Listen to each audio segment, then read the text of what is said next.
મળતી માહિતી અનુસાર અંકલેશ્વરના કાપોદ્રા પાટિયા નજીક આવેલ સહજાનંદ સોસાયટીમાં રહેતો 15 વર્ષીય દિવ્ય શુક્લા તેમજ સનફ્લોરા રેસિડેન્સીમાં રહેતો 13 વર્ષીય આયુષ યાદવ મોપેડ લઈને જતા હતા.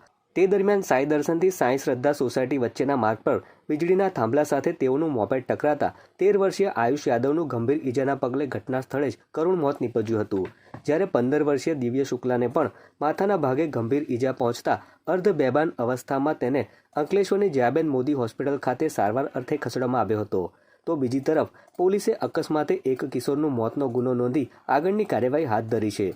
અત્રે ઉલ્લેખનીય છે કે નાના કિશોરના હાથમાં વાહનનું સંચાલન જવાથી અકસ્માત થવાની સંભાવના રહે છે. ત્યારે વાલીઓએ પણ સજાગ થઈ પોતાના બાળકોને વાહન નહીં આપવા પોલીસ તંત્ર દ્વારા અપીલ કરવામાં આવી છે.